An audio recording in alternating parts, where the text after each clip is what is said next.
మనం sequence and సిరీస్లో PYQ questions చూస్తున్నాం. ఇదే చాప్టర్ మనం ప్రోగ్రెషన్స్ కూడా అనొచ్చు. నెక్స్ట్ ఇక్కడ ఈ క్వశ్చన్ చూడండి. రెండు డిఫరెంట్ ఏపీస్ ఇచ్చాడు, A1 A2 A3 ఒక సిరీస్, ఇంకొక series B1 B2 B3. So first series ఏపీలో ఉంది, సెకండ్ సిరీస్ కూడా ఏపీలోనే ఉంది. నెక్స్ట్ ఫస్ట్ సిరీస్లో ఫస్ట్ టర్మ్ ఇచ్చాడు అండ్ 10th టర్మ్ ఇచ్చాడు. అలాగే నెక్స్ట్ ఇక్కడ A1 ఇంటూ B1, ఇక్కడ కామా ఉంది, కామా కాదు అది తప్పు, A1 ఇంటూ B1. అలాగే ఇక్కడ కూడా A10 into B10. So product ఇచ్చాడు అంటే సెకండ్ సిరీస్లో మనము B1 B10 కనుక్కోవచ్చా చూద్దాం. మనకి A1 into B1 equal to 1 అని ఇచ్చాడు. అందులో A1 వాల్యూ తెలుసు కదా. సో A1 వాల్యూ ఎంత 2. సో ఇందులో సబ్స్టిట్యూట్ చేసేస్తే అప్పుడు B1 ఏమొస్తుంది 1/2 వచ్చింది. అంటే సెకండ్ సిరీస్లో కూడా మనకి ఫస్ట్ అని తెలిసింది.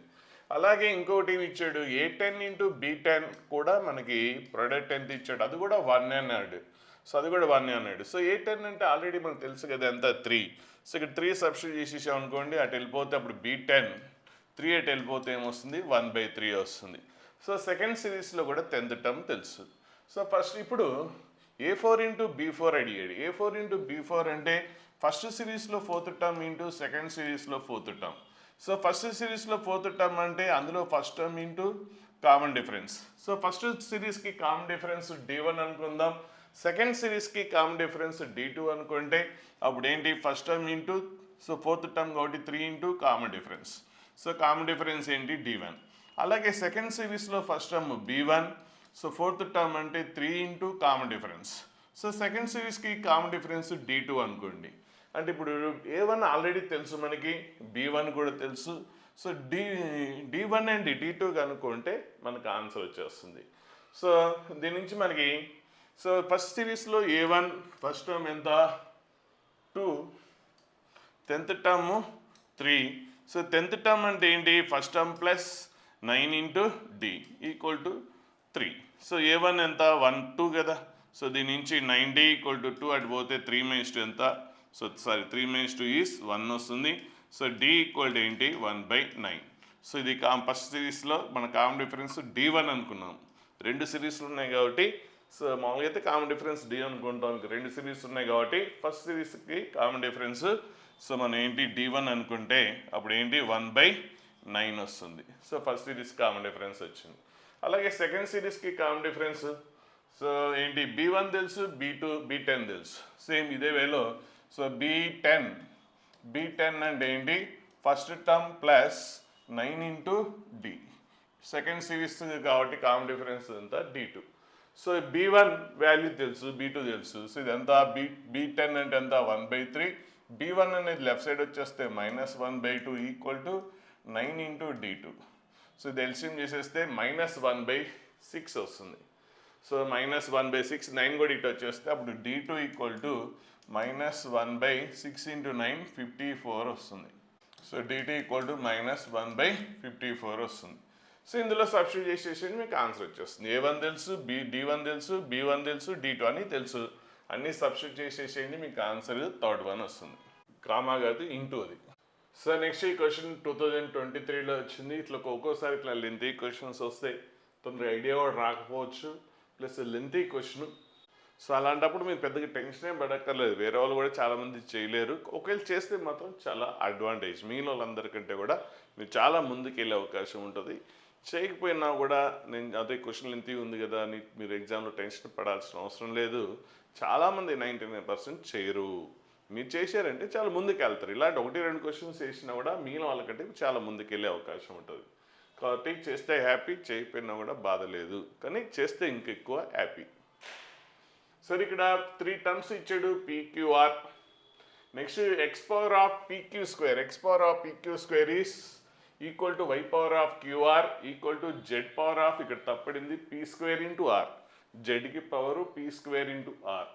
అండ్ R ఈక్వల్ రిలేషన్ ఇచ్చాడు PQ ప్లస్ 1.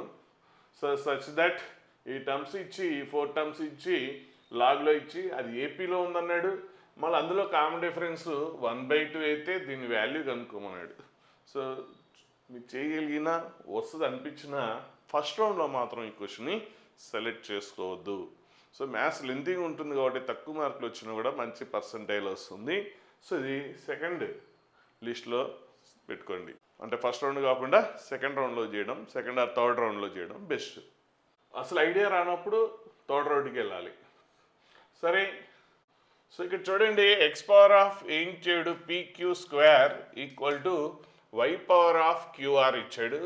సో పవర్స్ ఉన్నాయి, బోత్ సైడ్స్ లాగ్ అప్లై చేస్తే, సో ఇక్కడ చూడండి లాగ్ ఎక్స్ లాగ్ వై ఉంది, క్లియర్గా తెలిసిపోతుంది, క్వశ్చన్లోని హింట్ ఉంది లాగ్ అప్లై చేయమని. So both sides log apply చేస్తే పవర్ ముందుకు వచ్చేస్తుంది, applying log on both sides. So log apply చేస్తే పవర్ ముందుకు వచ్చేస్తుంది, pq square into log x equal to right side ఏంటి, q power QR into log y. So next ఇక్కడ log x base y ఉంది కాబట్టి, so log వైని left side, దీన్ని right side తీసుకెళ్ళిపోండి. అప్పుడు log x by log y so equal to qr by pq square. So ఒక q cancel అయిపోతుంది. So right side ఏమొస్తుంది, ఆర్ బై పీక్యూ వస్తుంది, r by pq. Left side log a by log b అంటే ఏంటి, log a base b, కాబట్టి ఇది log x base y equal to r by pq. So ఇందులో మనం log x base y బదులు r by pq అంటే మొత్తం పీక్యూలో మార్చుకోవాలి కదా. ఇక పీక్యూ గురించి అడిగాడు కాబట్టి సో ఇది వచ్చేసింది. అలాగే లాగ్ వై బేస్ జెడ్ కూడా కనుక్కుందాం. సో వై జెడ్ అంటే అప్పుడు ఏంటి, వై పవర్ క్యూఆర్, సేమ్ ఇదే వేలో y power Q R equal to z power P square into R. Same ఇక్కడలాగానే లాగ్ అప్లై చేస్తే, సో డైరెక్ట్ రాసేస్తున్న Q R into log y so equal to P square R log z. So మనకు కావాల్సింది ఏంటి, log y base z కాబట్టి, so దీన్ని left side తీసుకొచ్చేయండి log జెడ్ని. అప్పుడు log y by log z అంటే log y base z equal to P square by Q R, P square by QR వస్తుంది. అలాగే లాగ్ జెడ్ బేస్ ఎక్స్ ఉంది కాబట్టి ఈసారి ఎక్స్ జెడ్లో రిలేషన్ కావాలి కాబట్టి, so first and last same ఇదే వేలో ఎక్స్ పవర్ ఆఫ్ ఏంటది P Q square, x power of P Q square equal to జెడ్లో కావాలి కాబట్టి జెడ్ పవర్ ఆఫ్ ఏంటది P square R, P square R. So both sides log apply చేస్తే P Q square into log x equal to P square into R into log z వస్తుంది. So next మనకు కావాల్సింది log z base x అంటే log ఎక్స్ని అటు side తీసుకెళ్ళిపోండి, this side తీసుకొచ్చేయండి. So P Q square by P square R so equal to log z by log x అంటే log z base x. So ఒక పీ క్యాన్సిల్, ఒక పీ క్యాన్సిల్. సో అప్పుడు ఏమొస్తుంది మీకు, సో దీని value log z base x equal to Q square by P R, queue square by P R. So ఇప్పుడు ఈ 4 terms ఏపీలో అన్నాడు. సో ఇప్పుడు మనం రాసేసుకుందాం 3 comma next 3 into log x base y. Log x base y అంటే ఏంటి, ఆర్ బై పీక్యూ కాబట్టి r by pq comma next third term ఏంటి 3 log y base z. So 3 log y base z అంటే ఏంటి, p square by qr into log z base x, log z base x, log z base x. So q square pr, queue square pr. So మనకు కావాల్సింది r minus p minus q కావాలి. సో ఇక్కడ ఏం చేయడు, ఈ 3 టర్మ్స్ ఈ 4 టర్మ్స్ ఏపీలో అన్నాడు, కామన్ డిఫరెన్స్ 1/2 అన్నాడు. సో కామన్ డిఫరెన్స్ 1/2 కాబట్టి ఏ 2 టర్మ్స్ డిఫరెన్స్ ఇచ్చినా కూడా మీకు 1/2 రావాలి. కాబట్టి ఈ రెండింటి difference second term minus first term equal to ఏం రావాలి, కామన్ డిఫరెన్స్ ఎంత 1/2 రావాలి. సో ఎల్సిఎం చేసేసేయండి. ఇక్కడ ఎల్సిఎం ఏంటి, PQ. So 3r minus 3pq equal to so 1/2. So cross multiplication చేస్తే 6r minus 6pq equal to pq వస్తుంది. సో దీని నుంచి 6r ఈక్వల్ టు pq అటు వెళ్ళిపోతే 7pq వస్తుంది. సో ఇంకో కండిషన్ ఇచ్చాడు ఇక్కడ, pq ఈక్వల్ టు ఇచ్చాడు. So r equal to pq plus 1 అన్నాడు. r అంటే ఏంటి, pq ప్లస్ 1 అంటే ఇక్కడ pq అంటే ఏంటి అప్పుడు, సో దీని నుంచి pq ఈక్వల్ టు ఏంటి 6r/7. సో ఇచ్చిన ఈ కండిషన్ ఒకటి ఇచ్చాడు, ఆ కండిషన్ చూసుకోవాలి, అబ్జర్వ్ చేయరు. అంటే క్వశ్చన్ లెంతీ ఉంది కాబట్టి సో అది మిస్ అవుతారు, చూసుకోరు, చూసుకోకపోతే ఐడియా రాదు. సో ఇక్కడ ఆర్ ఈక్వల్ టు రిలేషన్ పీక్యూలు, ఇక్కడ ఆర్ ఈక్వల్ టు ఏముంది చూడండి, పీక్యూలో రిలేషన్ ఉందా లేదా, ఇక్కడ కూడా ఆర్ అనేది ఏంటి పీక్యూలో రిలేషన్ ఉంది, కాబట్టి ఇమీడియట్లీ దాన్ని వాడుకోండి. సో అది యూజ్ చేసుకోకపోతే తర్వాత ఇబ్బంది అయిపోతుంది, చాలా టైం వేస్ట్ అయిపోతుంది. సో ఇక్కడ ఎగ్జామ్లో చాలా టైం వేస్ట్ చేసే స్కోప్ ఎక్కువ ఉంది ఈ క్వశ్చన్లో. So r equal to pq plus 1. So pq అంటే ఏంటి 6r/7, మనకి ఆర్ వాల్యూ కావాలి కదా, వచ్చేస్తుంది చూడండి ప్లస్, సో +1, సో ఇదేంటి ఆర్, సో ఇటు వచ్చేసింది అనుకోండి, ఇది ఇటు వచ్చేస్తే ఏమొస్తుంది r - 6r/7 అంటే ఎల్సిఎం అంతా సింప్లిఫై చేసేస్తే సో ఏమొస్తుంది అంటే r/7, so r/7 equal to 1 వస్తుంది. సో ఆర్ ఈక్వల్ టు ఏమొస్తుంది 7 వస్తుంది. సో మనకి ఆర్ వాల్యూ వచ్చేసింది, ఇంకా పీక్యూ కావాలి. సో పీక్యూలో ఏమైనా కనుక్కోవడానికి ఉందంటే ఇక్కడే మనకి ఆర్ వాల్యూ తెలుసు, ఇందులో సబ్స్టిట్యూట్ చేసేసుకోండి. సో ఆర్ వాల్యూ 7 రాసేస్తే 1 ఇటు వచ్చేస్తే అప్పుడు ఏమొస్తుంది, సో ఇక్కడ ఆర్ ఈక్వల్ టు ఆర్ ఎంత 7 equal to pq plus 1. So అప్పుడు పీక్యూ ఈక్వల్ టు ఎంత 6. సో పీక్యూ వాల్యూ 6 వచ్చింది. సో పీనో క్యూనో ఒకటి కనుక్కుంటే చాలు, ఇంకా రెండోది వచ్చేస్తుంది. సో ఆర్ వాల్యూ పీక్యూ అని 6 దించి పీక్యూ కనుక్కోవాలి. ఒక్క వాల్యూ కనుక్కున్నా చాలు, కానీ అసలు ఐడియా రాదు, చాలా టైం వేస్ట్ అయిపోతుంది, అంటే ఏది చేసుకోవాలని కూడా అర్థం కాదు. సో ఇవి అబ్జర్వ్ చేయకపోతే అంటే ఇంత క్వశ్చన్లో మనం ఎగ్జామ్లో ఆ టైంలో ఐడెంటిఫై చేయడం అంత ఈజీ కాదు. సో ఇక్కడ ఫస్ట్ టర్మ్ చూడండి ఏమన్నా తెలుసా, ఒక 2 టర్మ్స్ తెలుసా, ఫస్ట్ టర్మ్ 3 తెలుసు, సెకండ్ టర్మ్ ఏమైనా తెలిస్తే థర్డ్ టర్మ్ ఏమైనా కొద్దిగా ఛాన్స్ ఉంది. చూడండి ఆర్ తెలుసు పీక్యూ తెలుసు, కానీ అది దాన్ని గుర్తుపట్టాలి. అంటే ఆర్కు మనకి ఇక్కడ చూడగానే ఈ సెకండ్ టర్మ్ కదా, అందులో మనకి ఆర్ తెలుసు పీక్యూ తెలుసు. ఇప్పుడు ఎగ్జాక్ట్గా సెకండ్ టర్మ్ మనం కనుక్కోవచ్చు. సో ఫస్ట్ టర్మ్ ఏంటి 3, నెక్స్ట్ సెకండ్ టర్మ్ ఏంటి 3r/pq. ఇది ఎందుకు వాడుకుంటున్నాం అంటే మనకు ఆర్పీక్యూ తెలుసు, కానీ దాన్ని మనం చూడలేదనుకోండి ఐడియా రాదు. సో ఇంత పెద్ద క్వశ్చన్లో ఆ టైంలో చూడడం అనేది అంత ఈజీ కాదు, చాలా చాలా కష్టం. అంటే ప్రాబ్లం చేయగలిగినా ఆ టైంలో చేయడం అనేది చాలా కష్టం. సో ఇది లెంతీ క్వశ్చన్. 3 ఆర్ వాల్యూ ఎంత 7, సో 3 × 7/pq ఎంత 6.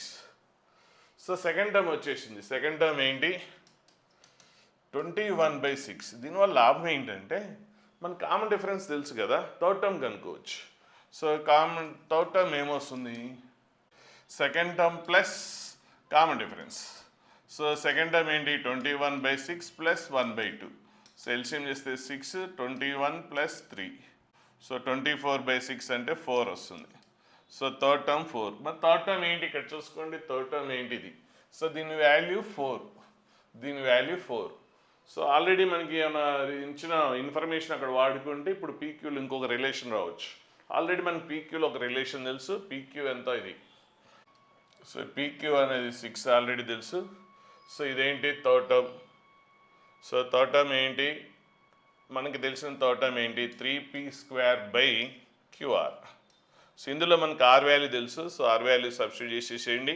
సో ఆర్ వాల్యూ ఎంత 7, అటు వెళ్ళిపోతే అప్పుడు ఏమొస్తుంది 3p² ఈక్వల్ టు ఆర్ అటు వెళ్ళిపోతే ఇంటూ 4 × 7 ఎంత 28. సో ఇక్కడ తప్పైంది, ఇక్కడ చూడండి p² కదా, సో ఇక్కడ ఆర్ రాయలేదు, p²r, అప్పుడు ఆర్ఆర్ క్యాన్సిల్ అవుతుంది, అప్పుడు p²/q వస్తుంది. సో p²/q అంటే ఇప్పుడు ఇది ఆర్ రాదు, అప్పుడు ఇక్కడ ఆర్ రాదు, p²/q. సో అప్పుడు ఇక్కడ ఓన్లీ సో p²/q అంటే అప్పుడు 3p² ఈక్వల్ టు ఎంత వస్తుంది 4q వస్తుంది. సో ఆల్రెడీ మనకి పీక్యూలో ఒక రిలేషన్ తెలుసు, దాన్ని దీన్ని వాడుకుంటే మనకి పీక్యూ అండ్ వాల్యూస్ వచ్చేస్తాయి. సో ఆల్రెడీ ఒక రిలేషన్ ఏంటి పీక్యూలో, ఓకే అక్కడ ఉంది, పీక్యూ వాల్యూ ఎంత 6. సో పీక్యూ అనేది 6. నెక్స్ట్ ఇక్కడ స్క్వేర్ ఉంది కాబట్టి దీన్ని స్క్వేర్ చేయండి, అప్పుడు ఏమొస్తుంది p²q² ఈక్వల్ టు 36. ఇప్పుడు మనకి p² అంటే ఏం రాయొచ్చు, సో p² బదులు ఏం రాయొచ్చు 3 కూడా అటు వెళ్ళిపోయింది అనుకోండి, p² బదులు 4q/3. సో p² బదులు 4q/3 into q² equal to 36. So 4 cancel అయితే 9, ఈ 3 కూడా అటు వెళ్ళిపోతే left side q × q², q³ equal to 27. So q equal to 3. So q value 3 ఇందులో సబ్స్టిట్యూట్ చేస్తే p వాల్యూ ఎంత వస్తుంది 2 వస్తుంది.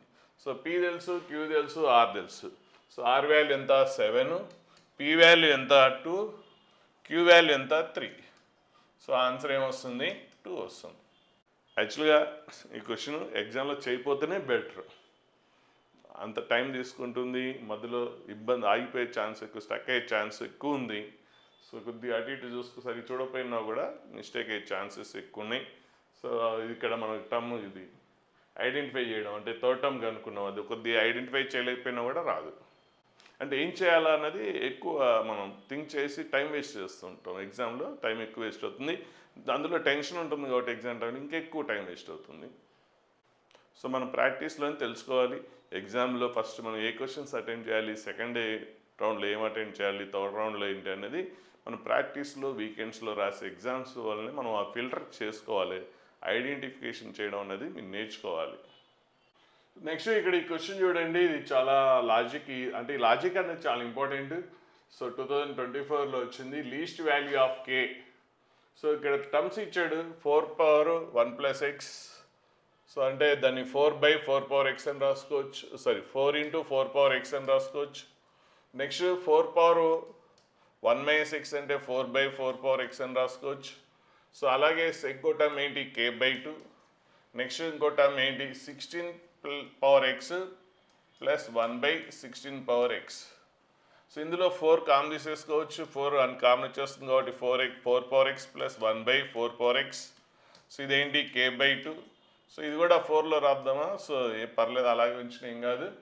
సో ఇక్కడ చూస్తే 16^x + 1/16^x. సో లేదంటే ఇది 4^2x, ఇక్కడ కూడా 1/4^2x, 16 4² రాయొచ్చు కదా. ఇది ఏమన్నాడంటే r consecutive terms of AP అన్నాడు. మరి కాన్సిక్యూటివ్ టర్మ్స్ ఏబిసి, ఇది ఏ, ఇది బి, ఇది సి అయితే, ఏబిసి ఏపీ అయితే మనకేం తెలుసు, 2b = a + c అని తెలుసు. So 2 × k/2. So 2 × k/2 = a + c అంటే సో 4 × 4^x + 1/4^x + c అంటే ఏంటి 16^x + 1/16^x. ఇక్కడ సో ఇక్కడ k2 క్యాన్సిల్ అయిపోయి k. క్వశ్చన్ ఏమడిగాడు ఒకసారి చూసుకోండి. సో ఎక్స్ అనేది పాజిటివ్ అన్నాడు, లీస్ట్ వాల్యూ ఆఫ్ కే అన్నాడు. సో మినిమం వాల్యూ కావాలి. సో ఇక్కడ చాలా చాలా ఇంపార్టెంట్. సో మీరు ఇది గుర్తుపెట్టుకోండి, చాలా చోట్ల వస్తుంది, ఇది చాలా వెరీ వెరీ ఇంపార్టెంట్. సో ఒక నెంబరు పాజిటివ్ అయితే ఆ నెంబరు దాని రెసిప్రోకల్ సమ్ ఎప్పుడు కూడా >= 2 అవుతుంది, గుర్తుపెట్టుకోండి. అలాగే ఒక నెంబర్ అనేది నెగిటివ్ అయితే ఆ నెంబరు దాని రెసిప్రోకల్ సమ్ ఆల్వేస్ <= -2 అవుతుంది, -2 అవుతుంది. ఇది ఏం > GM అనే కాన్సెప్ట్ వాడితే వస్తుంది మనకి. సో తర్వాత వస్తుంటుంది. సో అర్థమెటిక్ మీన్ ఈజ్ కాన్సెప్ట్లో కూడా వచ్చి ఉంటుంది. So arithmetic mean is > geometric mean అంటే 2 నెంబర్స్ ఉన్నాయనుకోండి, వాటి అర్థమెటిక్ మీన్ అంటే ఏంటి, సమ్ము /2, 2 టర్మ్స్ ఉంటే √ ప్రోడక్ట్. అలా ఇక్కడ నెంబర్స్ ఏంటంటే x + 1/x. సో /2 అనేది రైట్ సైడ్ తీసుకెళ్ళిపోండి, × 2 × ప్రోడక్ట్. సో క్యాన్సిల్ అయిపోయి ఏమొస్తుంది, x + 1/x > 2 వస్తుంది. సో ఇది మాత్రం మీరు డైరెక్ట్ గుర్తుపెట్టుకోండి. ఒక నెంబరు అనేది పాజిటివ్ అయితే ఆ నెంబరు దాని రెసిప్రోకల్ సమ్ ఆల్వేస్ > 2 అవుతుంది. అలాగే ఇక్కడ 4^x 1/4^x both are reciprocal to each other కాబట్టి సమ్ ఏమవుతుంది, > 2 అవుతుందా, <= -2 అవుతుందా. నెగిటివ్ అయితేనేమో ఇది, పాజిటివ్ అయితేనేమో ఫస్ట్ వన్.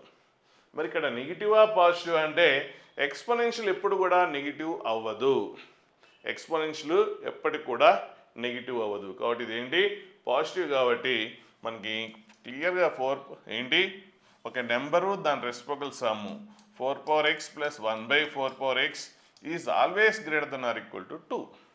అలాగే ఇది కూడా 16^x ప్లస్ దాని రెసిప్రోకల్ ఏంటి 1/16^x, ఇది కూడా ఆల్వేస్ > 2.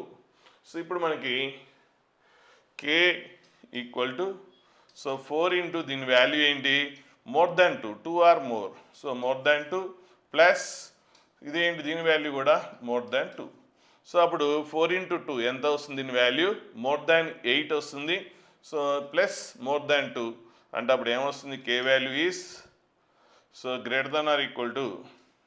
సో 4 × 2 8 అండ్ 8 + 2 ఎంత 10. సో k ఈజ్ > 10 అవుతుంది. సో కే అనేది మినిమం వాల్యూ ఎంత, లీస్ట్ వాల్యూ ఎంత. సో 10 ఆర్ మోర్ అంటే లీస్ట్ వాల్యూ ఎంత, 10. So least value of K is 10. ఇది చాలా చాలా ఇంపార్టెంట్ కాన్సెప్ట్, ఇంకెప్పటికీ మర్చిపోబాకండి. ఎక్కడైనా ఏ చాప్టర్లైనా వచ్చే కాన్సెప్ట్. సో దాన్ని యూజ్ చేసుకోవాలి. అంటే చాలామందికి ఐడియా కూడా రాదు, వేరే వేరే చాప్టర్ లాంటి కాన్సెప్ట్ వాడాలి. ఒకటే గుర్తుపెట్టుకోండి, ఒక నెంబరు దాని రెసిప్రోకల్ సమ్ ఉంటే always greater than or equal to. ఎప్పుడంటే ఆ నెంబరు పాజిటివ్ అయితేనే, నెగిటివ్ అయితే less than or equal to -2 అవుతుంది. చాలా చాలా ఇంపార్టెంట్ కాన్సెప్ట్.